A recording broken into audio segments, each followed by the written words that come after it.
Ay, magandang gabi ho mga friend. Oo. Mag magbigay ho tayo ng konting ah, analysis yun dito sa pinag-uusapan ni Idol Christian Esguera saka ni Idol Barry Gutierrez. No? Meron ho itong 87,282 views. 21 hours ago ho ito eh.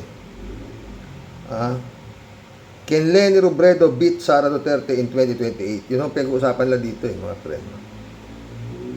Good evening po sa inyo lahat. Ako po si Christian Esguera and welcome po sa ating live Facts First episode ngayong araw po ng Biyernes. Today is February 20, 2026. Next week, Kagabi nga po pala ito. 40th anniversary ng EDSA People Power Revolution. So, marami pong mga mangyayari na pagkilos at commemoration kaugnay po dyan sa 40th anniversary na yan. Ngayong gabi, ang pag-uusapan po natin na may kinalaman po doon sa anunsyo ng Vice Presidente na siya raw ay tatakbo sa pagkapangulo sa 2028. Okay? So, hinimay na po natin yan sa episode kahapon at saka no isang araw as to the timing, the possible motive or intention of the Vice President for making this announcement a bit early. Pero, nung nag-announce po yung Vice Presidente na siya itatakbo sa pagkapangulo sa 2028, I think, napansin po ng marami, mukhang nabuhayan din po ng loob yung mga taga-suporta ng dating Vice Presidente.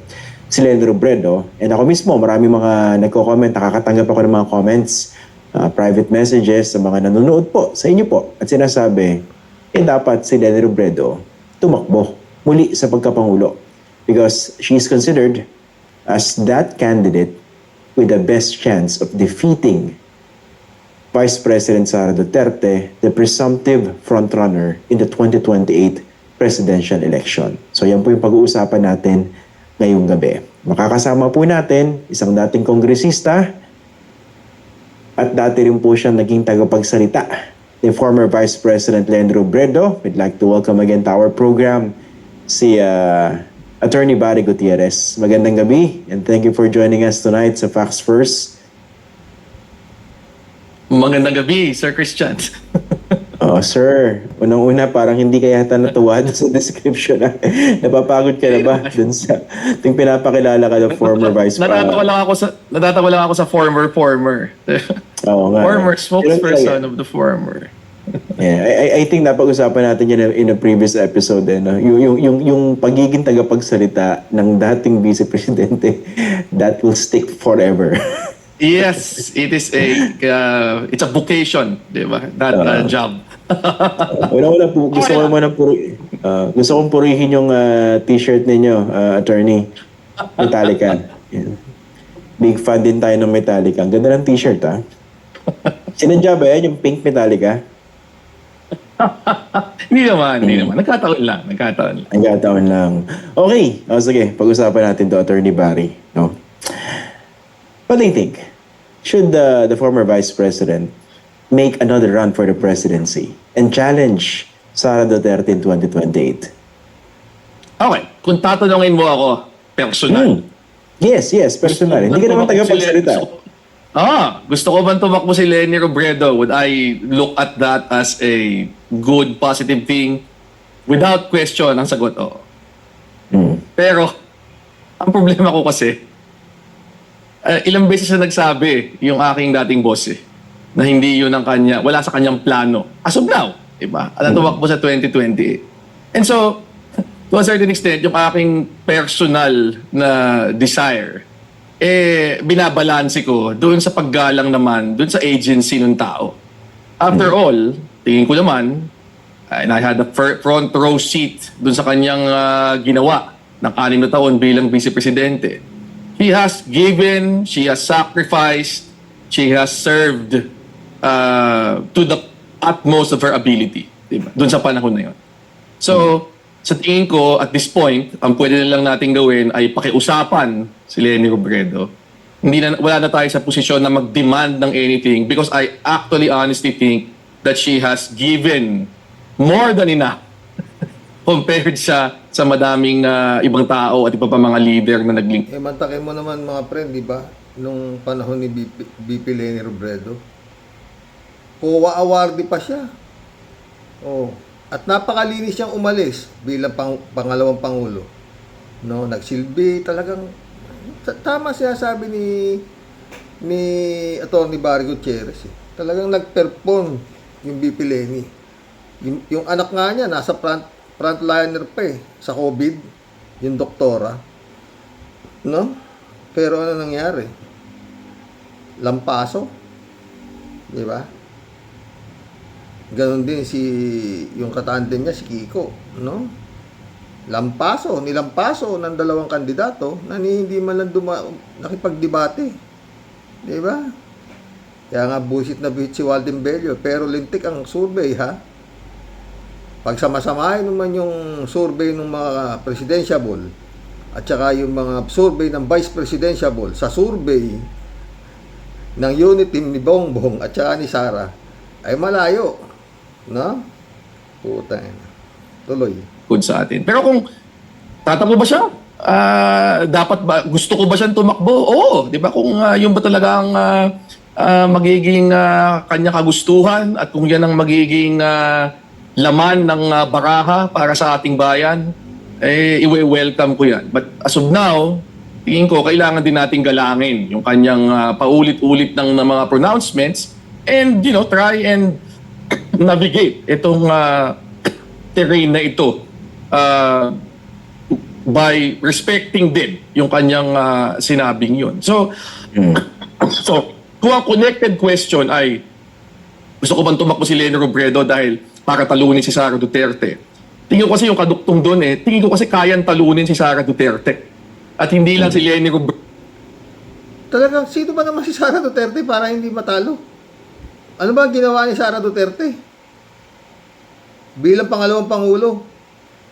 Nag-perform ba? Wala. Di ba?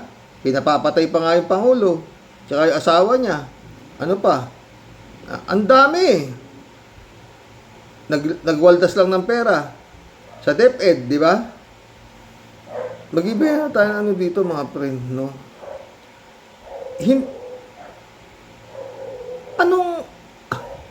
Ano ba ang tibay meron si Sara Duterte? Tanungin ko nga kayo mga ka-warriors.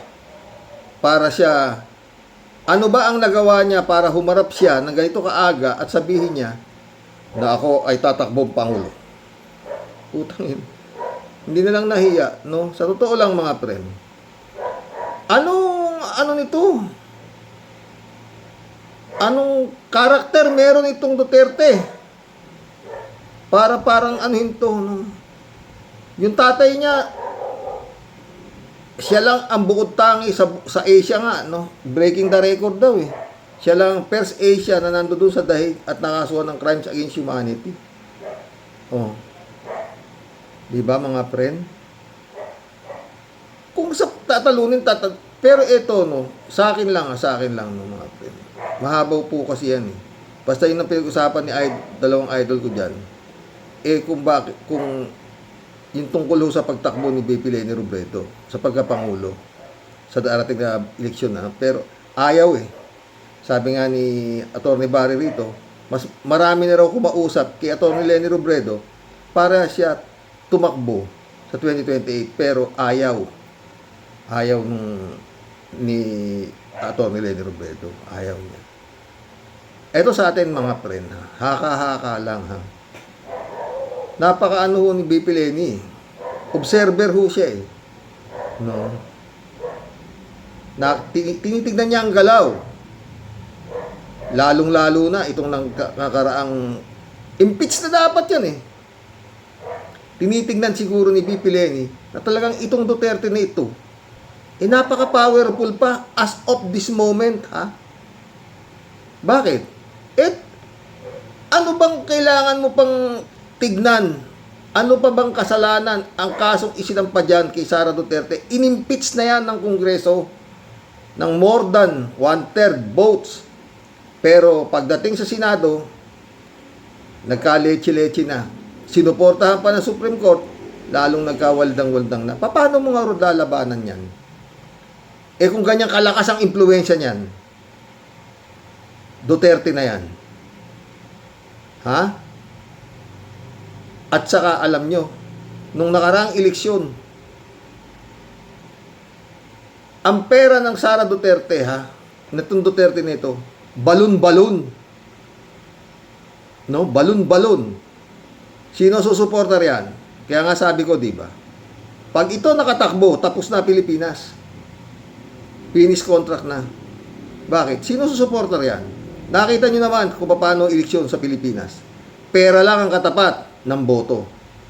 Nangyari na yan nung eleksyon ng 2022 nung natalo si BP Leni. Nakita nyo ba? Napopokus pa, bayong-bayong na pera. Talagang harapan ng bilihan. May naparusahan ba ang COMELEC ng vote buying? Wala. Di ba? Tuloy ang proklamasyon ng unity. Oh. Di ba? Kaya nga itong nangyari nito, ano to eh, parang God moves in a very mysterious way. Ako, akala ko tapos na eh, ang bansang Pilipinas eh. Nung nanalo itong dalawa na ito eh. Oo, nang ganun kalaki ha. Ganun kalaki. Ang dami hong nalungkot. Ang daming nagsisigaw na nagkaroon ng dayaan, ganun ganito, ganyan-ganyan.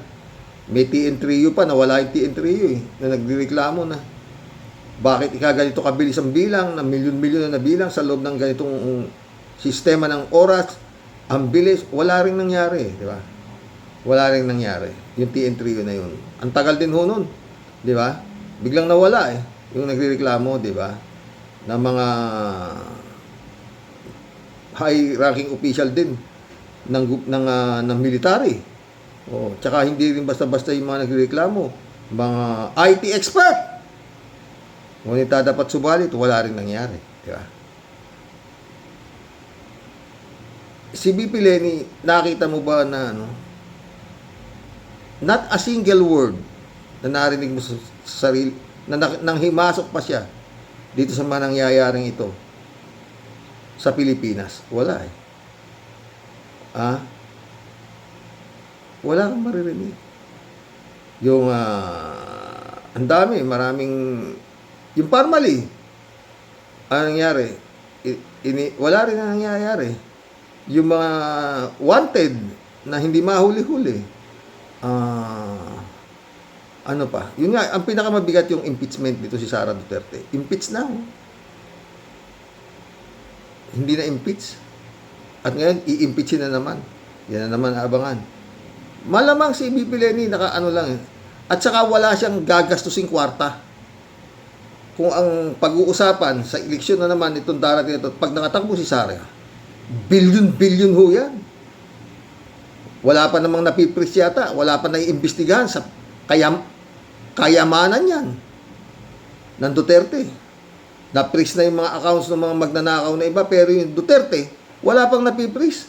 Hanggang ngayon, di pa nabubuksan yung reklamo ni Senator Trillanes. Di ba? Oh.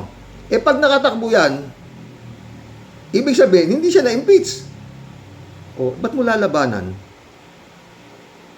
Eh, ang pera niya ni balon-balon. Di, talo lang ang aabutin ni BP Leni. Ayaw niya na nun eh. Sa totoo lang, mga friend. Sabi nga ni Franklin Drilon, ngayon lang siya nakakita ng ganito klaseng kandidato, si BP Leni nga, na nakabuo ng ganyang kalaking crowd. Milyon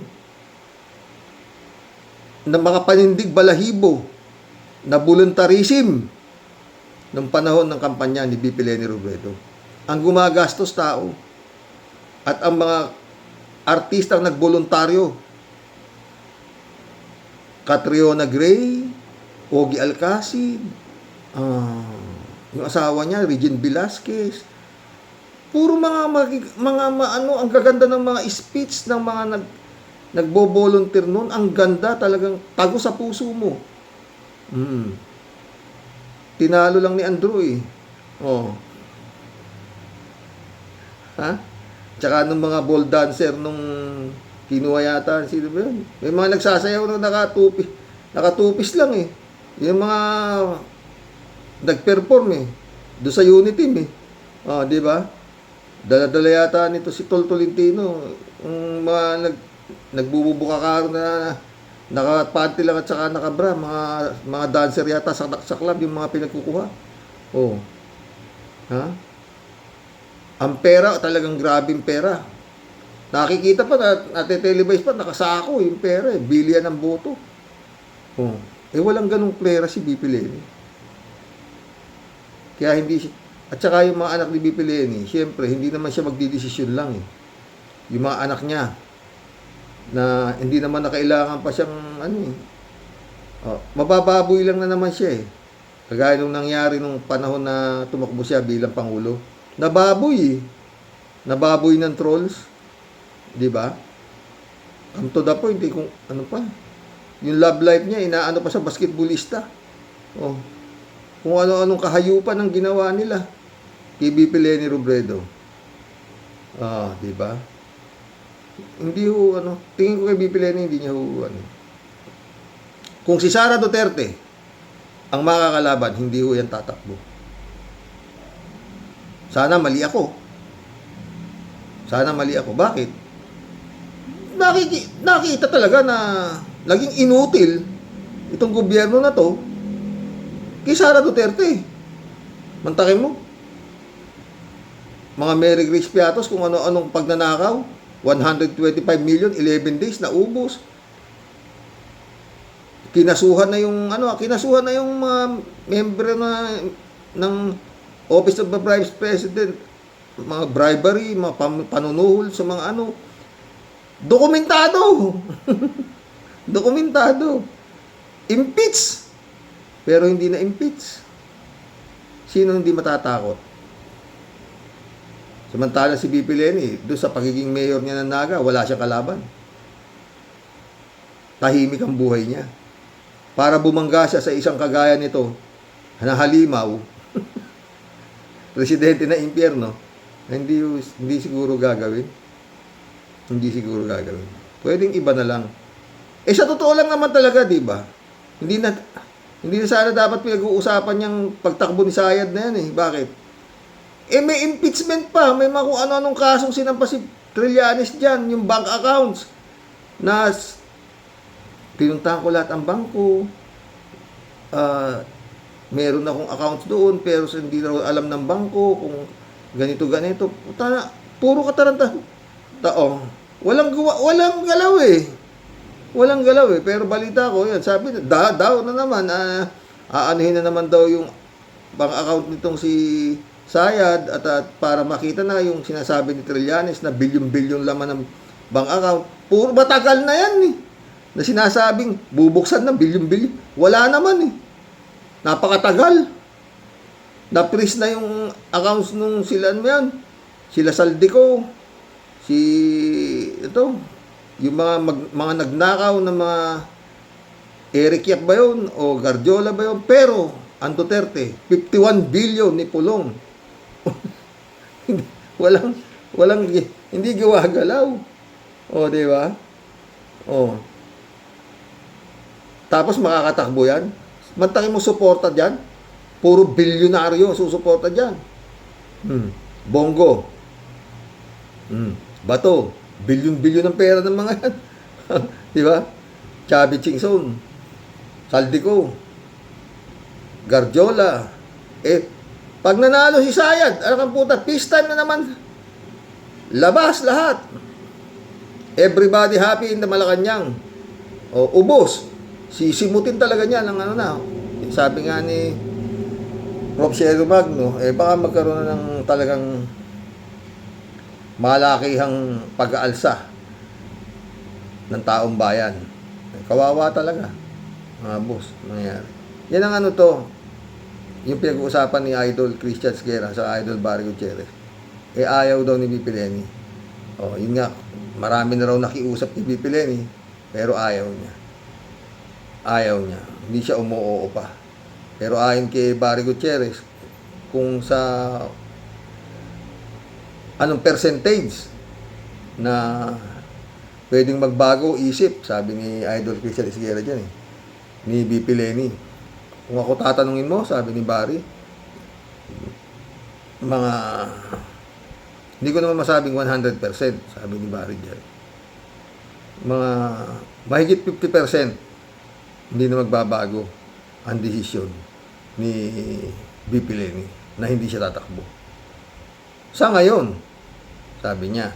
Pero ako, kung mai-impeach si Sara, baka tumakbo si VP Leni. Baka tumakbo na.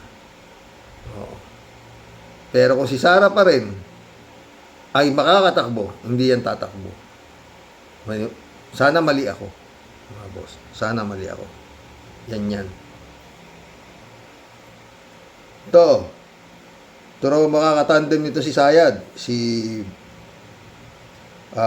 Robin Padilla, or other way around, si Baba, si Amy Baba. Oh. Pag si Robin at saka si Sara ang naging magkombinasyon, baka hindi nyo mabasa. Oh. Ang tawag sa kanila, sabi dito sa post na to, team walang silbi. Pag si naman, si Amy at saka si Sara, pang-imbornal tandem 2028, team itim. Si Kawal de Carbonell, sabi niya, pinanood ko Sara Duterte, wag mong gawing impyerno ang Pilipinas. Si Carbonell, si Kawalde. Ayoko na sana pag-usapan to si Kimo kaso topic ito ni Auntie Claire kagabi. Mukhang matindi naman tama nito Kapag utos ni Digong, sabi ni Kimo, wala naman sigurong tao na hindi maliligayahan kapag tinutulak ka ng iba. Kasi ganyan din naman ang ginawa sa akin ni Digong. Wala, hindi man ako kasi politiko talaga Si Digong lang naman talaga yung nagsabi sa akin na pumasok ka sa politika. Dahil ayoko talaga ng politika.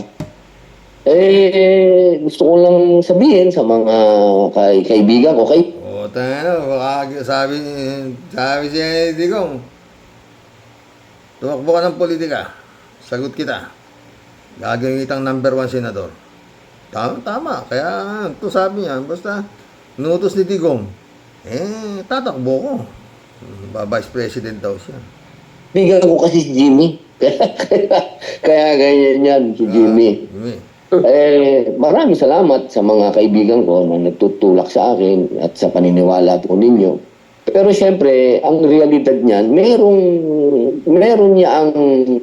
Pusa, hindi ka ba nahihiya niyang ginawa sa'yo ng mga kaibigan mo? Tignan mo mga itsura mo dyan sa Senado. Nagtatawanan ka na lang. Oo. Di ba?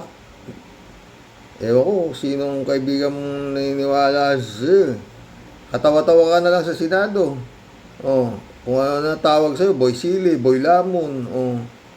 Kaya okay mo. Sinusunod na, kumbaga, bago mapunta sa akin yan, siyempre, uunahin natin yung mga tunay na politiko na talaga.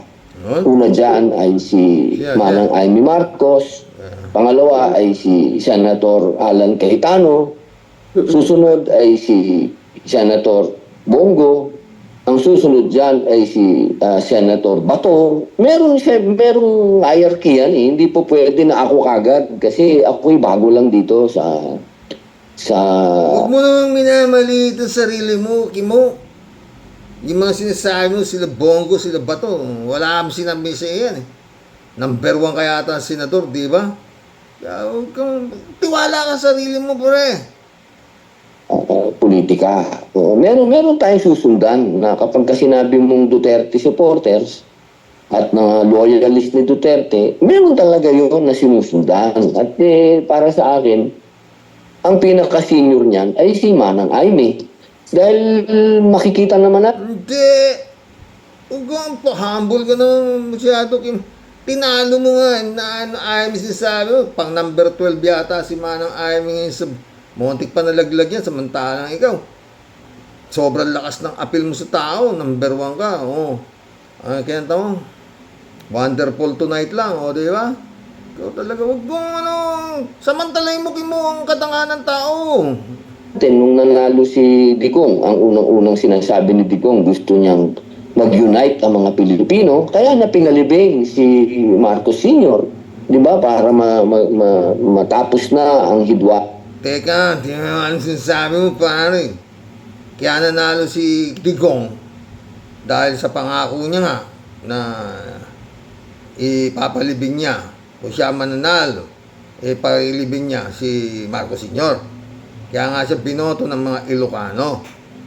Ganun lang yung Kimo, ha? Huwag mo sinasabing putang na loob ni ng Marcos kay Digong yan, ha? Dahil kung hindi sa loyalista ng Marcos, hindi mananalo yan si Digong, pare.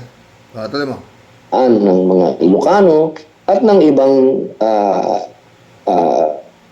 Bisaya, mga ganyan. Yun ang mga ideal ni mga ni Digong. So ako sumusunod lang doon. Ako yung nagpapasalamat sa mga nagtutulak, siyempre. Maraming salamat po sa inyo. So, can we get a categorical answer, sir?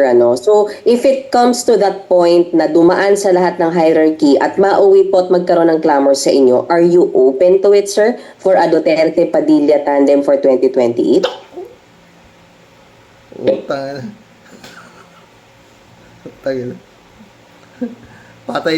Patay ang Pilipinas dyan. Okay na. Duterte Padilla tandem mo. Tuloy. Pag-utos ni Digong. Mo. Pag-utos ni Digong. Yung pag-utos ni Digong yan. Kung hindi utos ni Digong, wala. Ba't ako tatakbo? Kasi si Digong lang ang pagsisilbihan ko. Hindi naman Pilipinas eh. Pag sinabi ni Digong na tumalon ako sa bangin, paano, Kimo, kung sabihin ni Digong na iwan mo ni asawa mo? Iwan mo rin? Ganon? Dahil talaga si Digong lang ang sinasamba mo? Ha? Tuloy. Walang pwedeng mag-utos sa akin kahit sino, si Digong lang. Kasi ayaw ko talaga ng politika. Alam na... Talagang si Digong lang ang Diyos mo nga, Rod. Hindi ka pwedeng utusan ng Diyos. Sa si Digong lang ang susundin mo. Tuloy mo, Kimo. Lahat ng mga nanay ko, alam yan. Mga kapatid ko, asawa ko. Basta sinabi ni Digong, susunod ako. Talaga, sir. So, ganun ka. Tumigil ka nga, Kimo.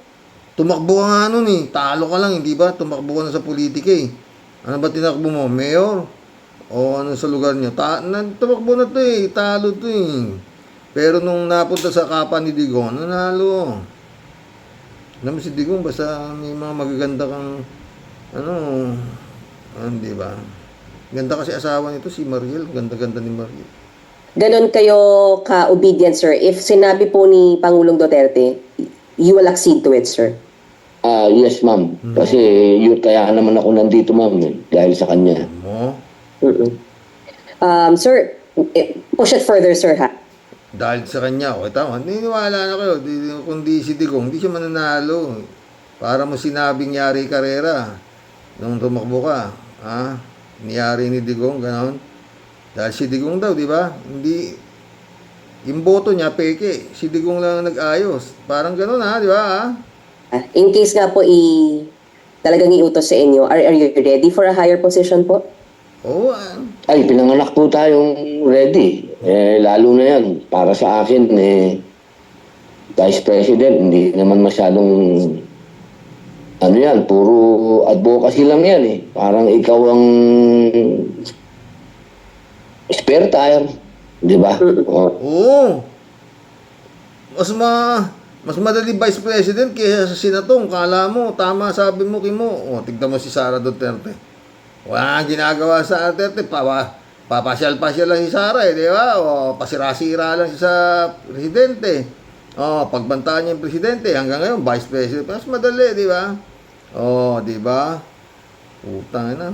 Tibay ng tandem nito. Duterte sa Padilla. Patay ang Pilipinas. Utang yan. Panginoon. Maawa ka. hindi ho talaga, Diyos ko. Maawa po kayo. Tuloy mo, Kimo. Kayang-kaya yan. At isa naman ako sa, ang paniwala naman ng Duterte, isa ako doon. Ako ay, kung ano ang, kasi para sa akin, ideology kasi ang Duterte eh. Hindi naman yan personal lang eh. Hindi yan si Digong. Ang Duterte kasi ideology yan eh.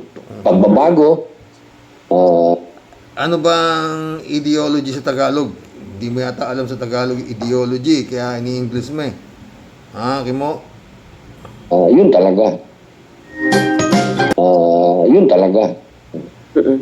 And sir, isa pa, in case lang po maiba kung sakaling iba ang maging katandem ni VP Sara, ano pong nakikita ninyong magiging role niyo sa 2028 elections? Will you be actively campaigning for VP Sara? Kayo po ba yung magiging campaign manager? Do you see yourself that active, sir, for campaigning? Tama na yan. Masakit na tinga ko dyan kay BP Sara na tatakbo. Huwag niyo nang impeachin. Puta, sa totoo lang mga friend, sa klase ng usapan, ha? Mukhang hindi may impeach si Sayad.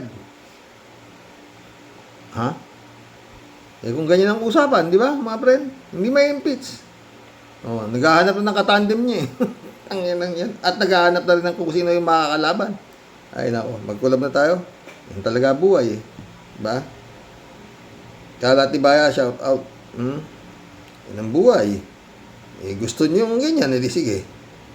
Sabi nga ni Prof. Cielo Magno kung gusto niyo talagang dumaos-dos, di boto niyo yan. Sabi niya. Good afternoon, Kasani. God bless your family. God bless Kalatni. Bong Tupas, shout out. Yung aso namin pwedeng itapat. Jigs Kapukaw, shout out. Sir, wag kang magtampo. Walang makatalo kay Sara.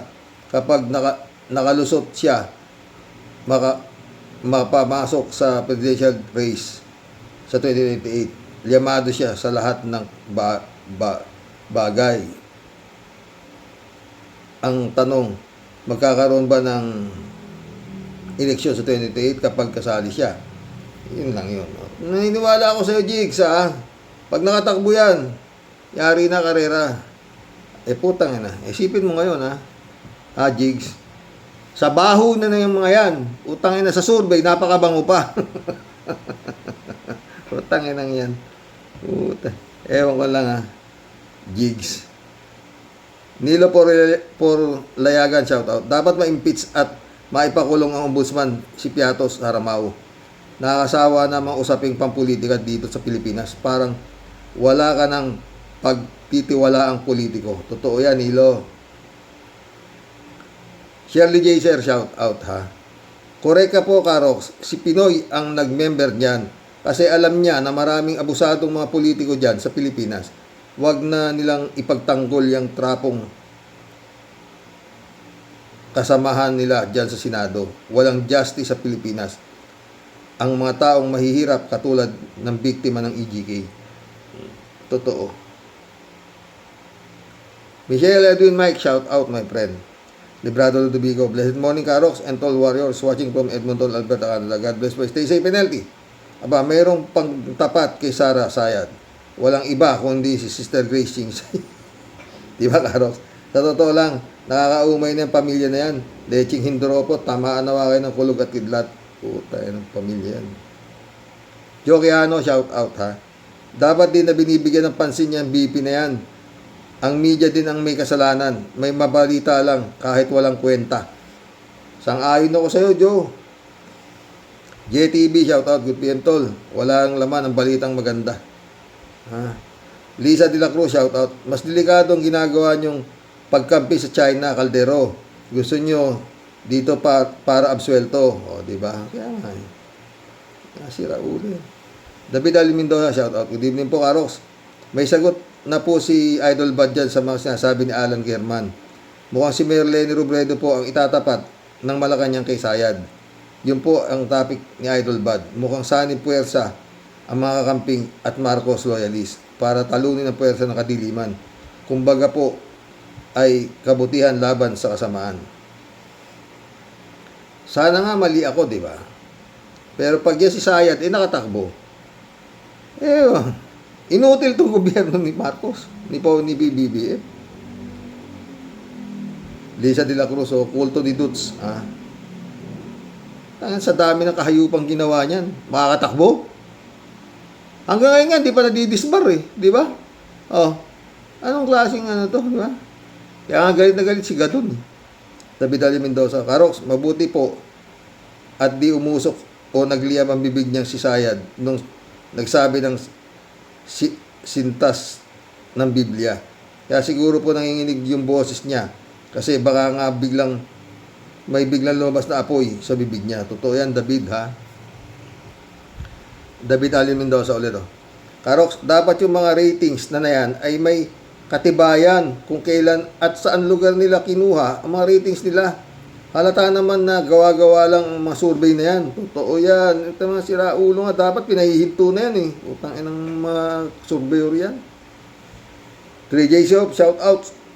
Kung sino ang nagpapasurvey, eh di siya panalo. Alam nga namang nagpasurvey ka tapos ikaw ang talo. Yun nga, ang purpose ng survey ay linlangin ang taong bayan. Ikondisyon ng isip na sila ang nangunguna.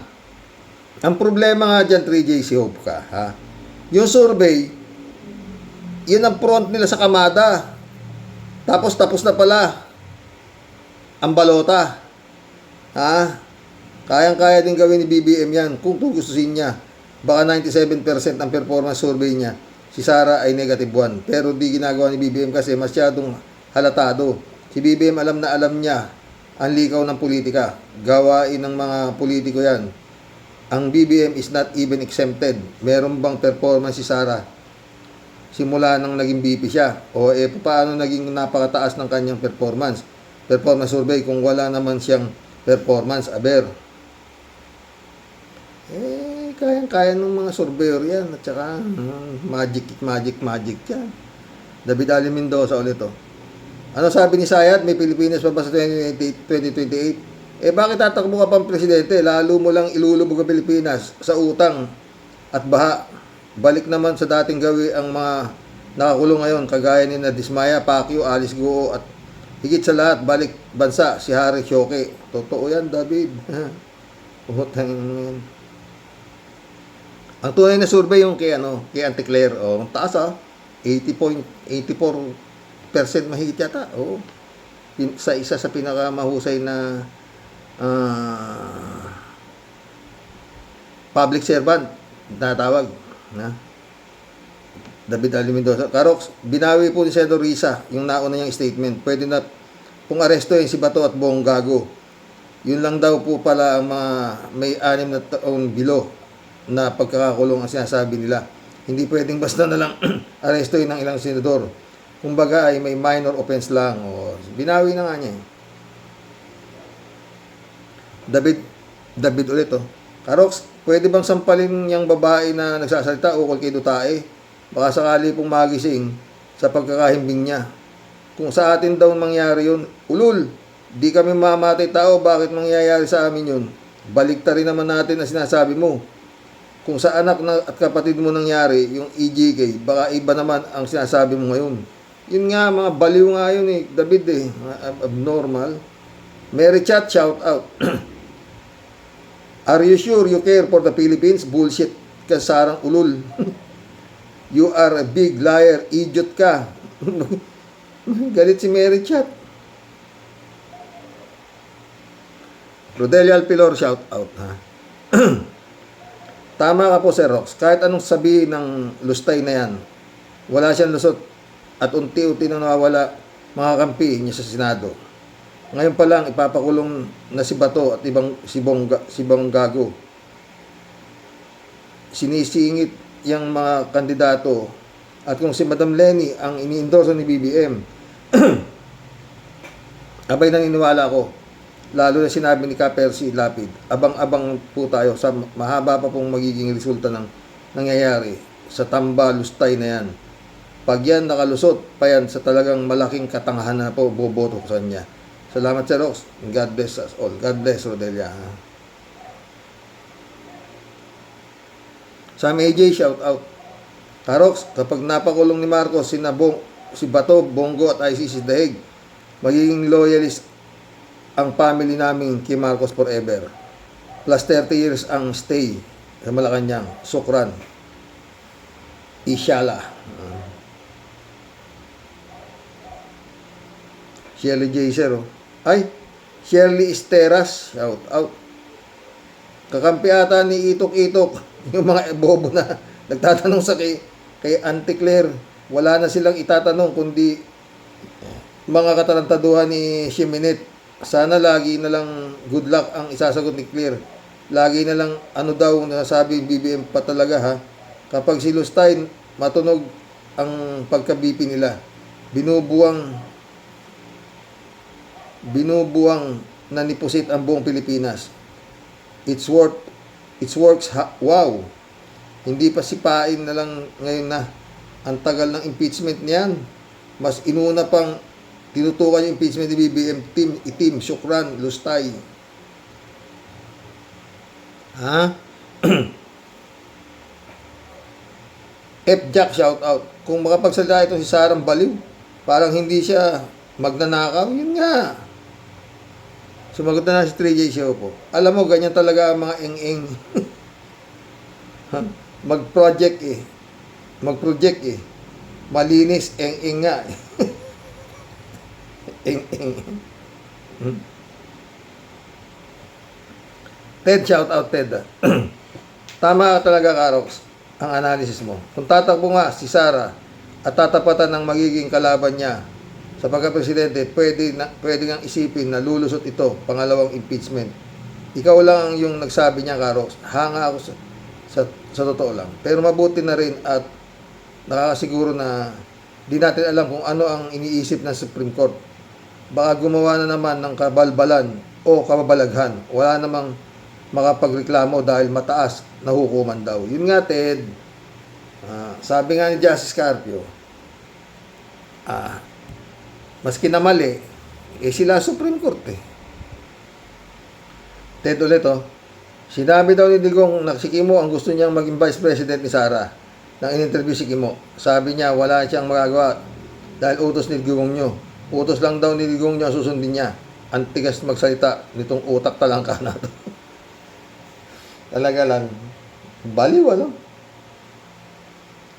Friend Shervin Sapeda, shout out. Christian Sen, July 7, Alcantara. Analisa Polinar, shout out mga friend ha. Pastor Jun Lagon, my friend, shout out. Sabi ni Friend Shervin, si Rox, wala pong kaumay-umay at wala pong kamatayang topic na mag-amang ang bardagul ng Davao. Alam mo, Sir Rox, alam mo naman po na parehong nuknukan po na sinungaling yung mag-ama na yan.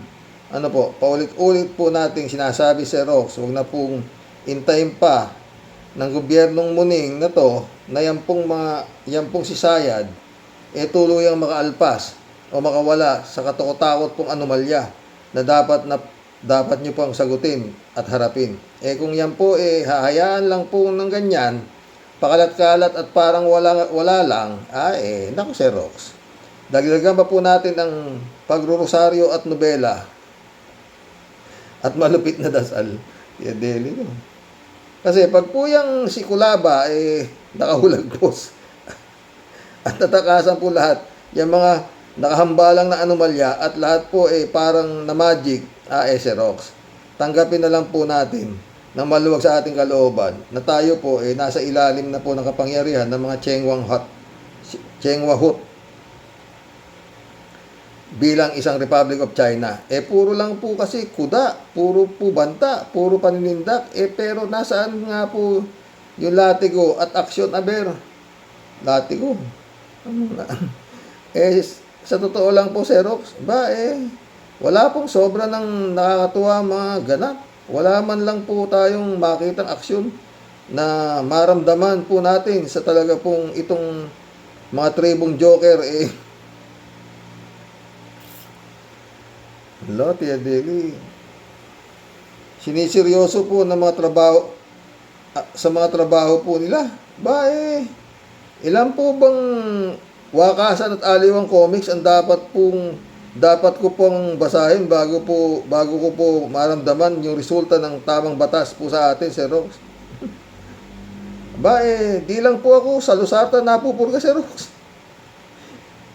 Kalderong lugaw na po nauubos ko habang ako po nanonood ng mga pong Pagong at Kiko Matching.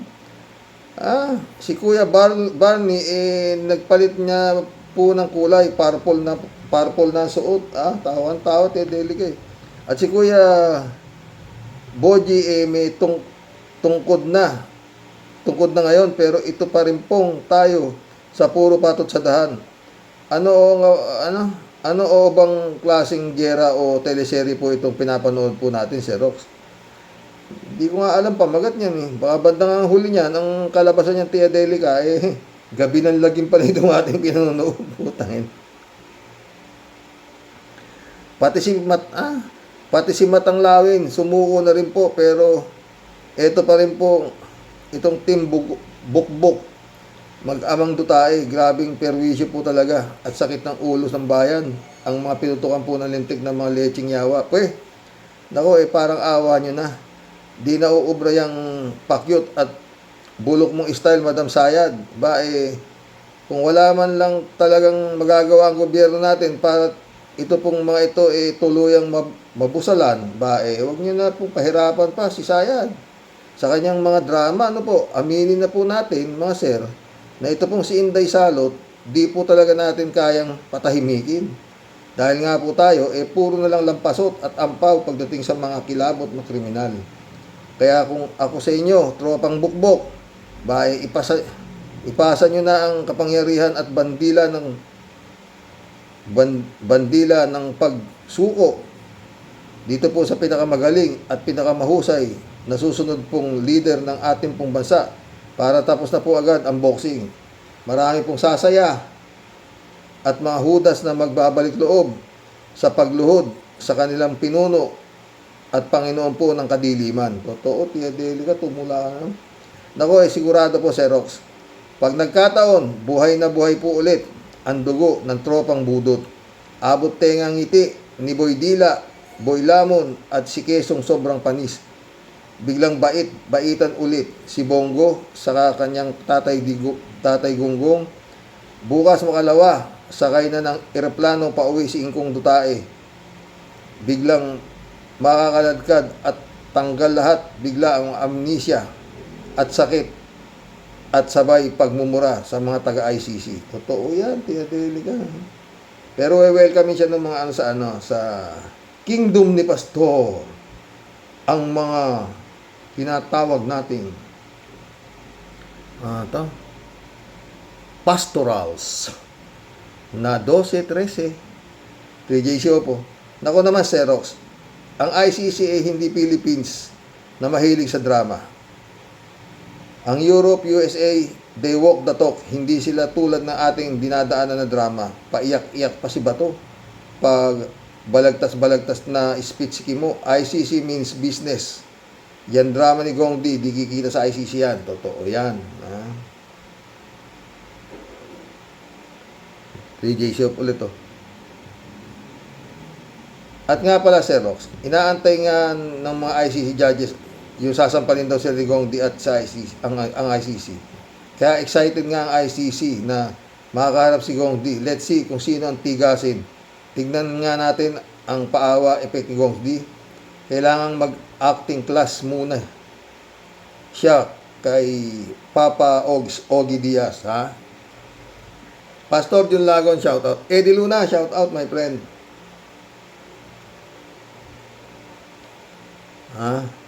3J show po nito. Talaga, Sir Rox, hindi magtatago si Bongo. Oo, wedding. Sabi niya, di ba? Pag andyan na yung arrest warrant, biglang nagkasakit yan, nasa ospital na hindi na pwedeng i-disclose for privacy kuno. O di kaya, nag-hide and seek na ang Bongo. Hindi susuko mga yan ng matino, magtatago yan. Hindi, sabi niya, hindi raw. Mamalasakit daw siya, di ba? 3J show ulit to. Sir Rox, may balita na nililigawan ko ng DDS si FBP, Madam Lenny, para maging BP maging BP ni Sara. Nananaginip ang mga buhong. Si BP Lenny makikijoin sa team itim, not even their dreams. Si FB Lenny matinong tao, maka Diyos, posible pang maki-team up kay BBM kahit nag-issue sila ng last election. Si BP Lenny kahit papilitin ni Sara, no way, Jose. Totoo yan. 3J Shop ka. John Dimango, my friend, shout out. Dolor Garcia, Friend Amy Bingson. Eman Escalona, nak, shout out ha. Boyong Kong, shout out. Pag may time ka, kwentuhan tayo, sabi. Masarap ka kwentuhan si Boyong Kong. Si Balong. 3J show po ito. Si Rox, naku naman. Dita ko si Atty. Lenny Kisara kung magdideklara ng tatakbo si 2088. Si Atty. Lenny pa. Alam ng buong mundo ang lakas ni Atty. Lenny, ang pambihirang karisma sa tao. Siya lang ang tanging kandidato na walang campaign fund, pero nakita naman natin ang crowd niya sa kanyang mga rally noon. Kaya nga pinag-aagawan siya nila Sara at BBM. Dinaya lang si Lenny kaya di nakaupo. Kaya nga, alam mo, kung si Sayad lang, hindi katatakutan ni BP Lenny yan. Ang kinatatakutan ni BP Lenny, yung sistema ng eleksyon. Kaya kung pag hindi na-impeach si Sayad at nakatakbo yan, putang na, panalo na yan. Tingnan mo. Sana mali ako. Sino itapat mo dyan? Oo. Sa dami ng pera niyan, pera lang ang katapat ng boto. Di ba? 3J siya po rin. Teka, Sir Rox. Akala ko ba sabi ni Mariel alias Dripping sa Senado ng Vitamin daw Rodriguez na hindi daw natin deserve si Robin. Ang lutong pa ng pagkakasabi ni Mariel niyan. O itong tatakbo daw siya bilang VP na sa 2028. Kung di natin deserve ang isang number 1 senator, how much more than we do not deserve ang isang Robin bilang VP? Naloko na. Totoo yan David Ali Mendoza sumagot kay 3J Show. Talaga pong naloko na. Pag-iisip ang mga Pilipino kapag nahalal o nanalong BP, yang si Kimo. Pag-iisip ang mga Pilipino. Tatagin na. Mary Lebron, shout out Good morning, Sir Rox. No skipping ads. Romeo Calusa, shout out Gandang gabi ka, Rox. Since ever na pumasok itong si number 1 natin, hindi na natahimik itong mga Duterte. Puro politika, paninira. Ang sarap paluin ng mga ulo nito. Ang kakapal ng mga pagmumuka, kayong mga politiko. Huwag kayong pumasok sa gobyerno kung paninira lang kayo. Totoo. Marilo Pabianak, shout out. Hello po tayo sa mga ka-warriors. Basta't palagi nating isama sa prayer ang ating bansa na makawala sa kuko ng mga ganid sa kapangyarihan na wala namang hangad kundi ang title bilang maglingkod sa mga sariling interes. Mas marami pa rin tayo na naninindigan para sa tama at kabutihan ng bansa at mga Pilipino. Sana nga anak Brother Elias Isyo, shout out. Ay, mission accomplished mga friend Hanggang bukas po muli. Sana naging masaya tayo Ay nako Lord. Wag po. Parang awa mo na sa bansang Pilipinas. Good night. God bless.